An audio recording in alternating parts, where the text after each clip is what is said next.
ending June 30, an AP analysis of White House filings shows that according to the most recent filing, 141 staffers who worked for the president at that point last year are gone, with 138 new arrivals. The figures don't include those who arrived and departed during the year, like short-lived communications director Anthony Scaramucci, or those who departed before June 30, 2017.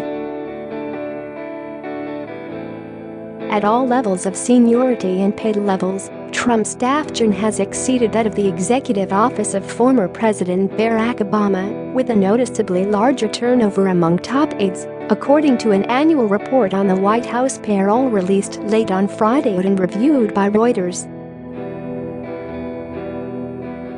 In the top tier of staff, said Martha Kumar, a Towson University political scientist emeritus.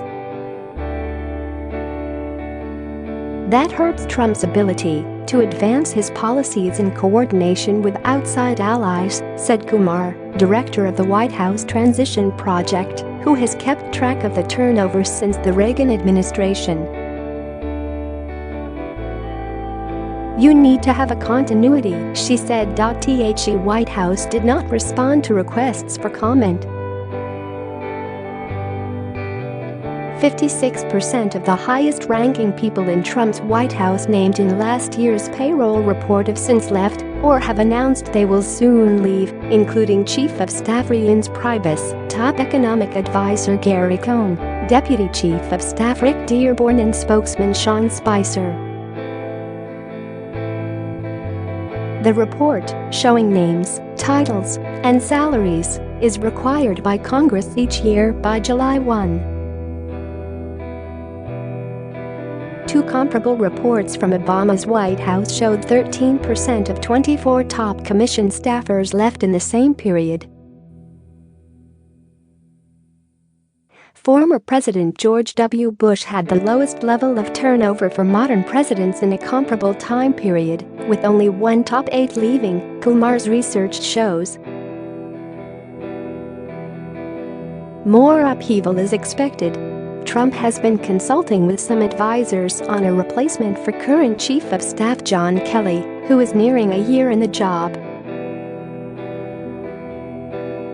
Disruption at the top ripples downward, with lower-level staffers jockeying for position with new bosses, doing work left behind by departees and training new hires, said Catherine Tempest, a political scientist at the Brookings Institution, a Washington think tank. Tempest has tracked turnover in about 60 key positions since the Reagan White House and said Trump has been going through staff at a record pace. Share this article. Share under Trump, known for running a freewheeling operation, an unusually high number of resignations have occurred under pressure, she noted. It undermines his agenda because it's not running nearly as efficiently as it could be, and the morale is also questionable, she said. More resignations can be expected, Tempest said, after November's congressional elections, when White House staff often leave for less manic-paced, private sector jobs or to work on the next presidential election campaign.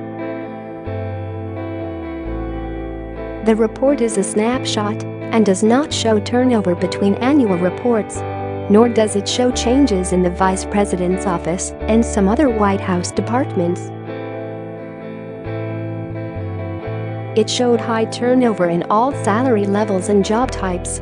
At the second highest level of commission White House staff deputy assistants to the president, 43% of staffers named in the first Trump payroll report had left by this year's update, versus 15% in the equivalent time frame for the Obama White House. In the third highest level, special assistants to the president, 39% left versus 24% for Obama. The report reveals changes in titles. One of note, Ivanka Trump, who takes no salary for her work as an advisor to the president, has dropped the first daughter that was part of her official title in last year's report. Her husband Jared Kushner also takes no salary. The White House's annual salary disclosure to Congress shows that more than 170 staffers received raises over that period, largely reflecting promotions. Jordan Karam, the former deputy director of Advance and now the director of Oval Office Operations, received a $50,000 raise to $165,000.